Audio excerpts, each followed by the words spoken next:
NPM 1614-0034 ingin mempresentasikan tentang hubungan perniagaan maritim di Nusantara. Pusat-pusat maritim yang berada di Nusantara sudah ada sejak awal abad ke-7, yang dimana pusat maritim di Nusantara dikuasai oleh Kerajaan Sriwijaya.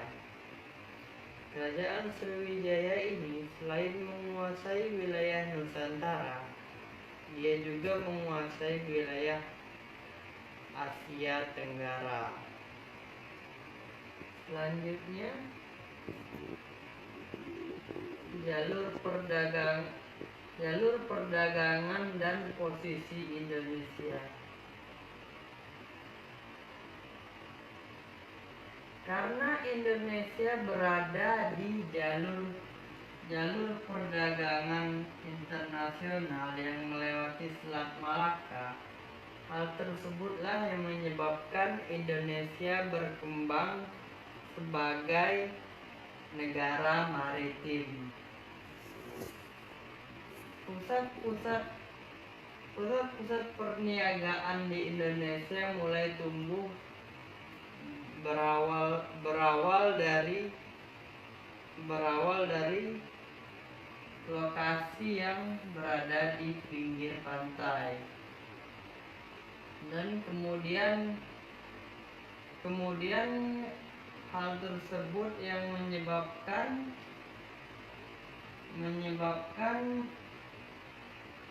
munculnya politik militer para raja-raja yang menguasai perdagangan yang ada di Indonesia.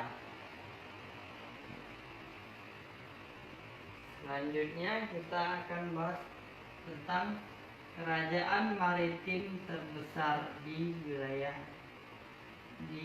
wilayah Nusantara.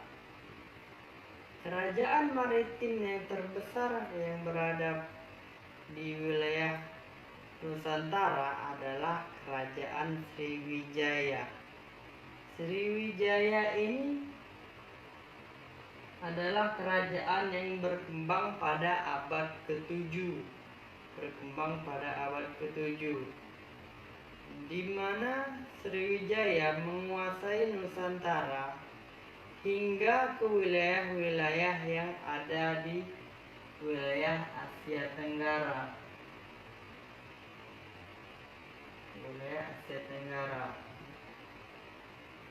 Selanjutnya kita akan bahas pusat agama Buddha.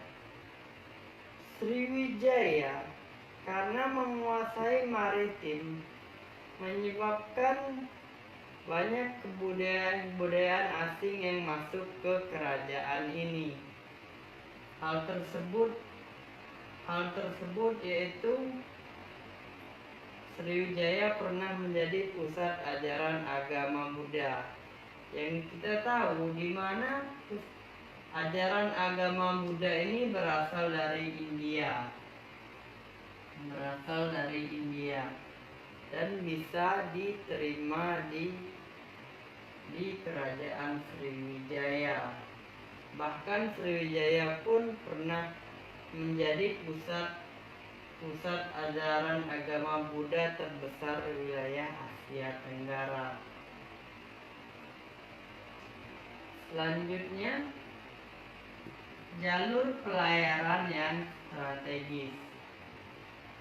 Karena Sriwijaya berada di jalur pelayaran dan perdagangan internasional, hal tersebutlah yang menyebabkan Sriwijaya berkembang sebagai kerajaan maritim. Pelopor lainnya yang menyebabkan Sriwijaya berkembang sebagai negara maritim adalah karena runtuhnya kerajaan Punan di Vietnam Selatan yang sebelumnya menjadi penguasa maritim di wilayah Asia Tenggara. Setelah kerajaan Punan ini runtuh, maka Sriwijaya muncul sebagai kerajaan maritim yang baru yang menguasai wilayah Asia Tenggara. Selanjutnya, hubungan dagang dengan India dengan Cina. Sriwijaya memiliki hubungan perdagangan antara dengan India dan Cina. Di mana kalau kapal yang berasal dari Cina ataupun India yang masuk ke Sriwijaya itu harus membayar upeti kepada kerajaan Sriwijaya. Hal tersebutlah yang menyebabkan perkembangan dan kemakmuran perekonomian kerajaan Sriwijaya.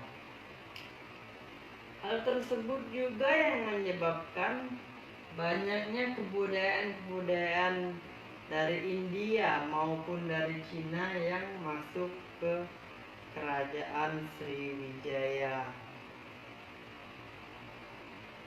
sehingga memunculkan kebudayaan yang baru. Selain itu, Sriwijaya juga memiliki hubungan dengan para perompak yang dimana kalau ada kapal asing yang masuk dan tidak membayar upeti kepada kerajaan Sriwijaya, hal tersebutlah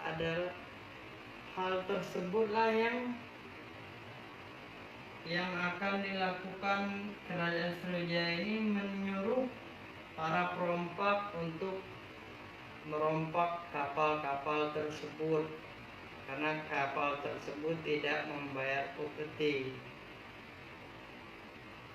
Jadi, pusat-pusat maritim di Nusantara ini telah ada sejak abad ke-7, yaitu pada masa kerajaan Sriwijaya.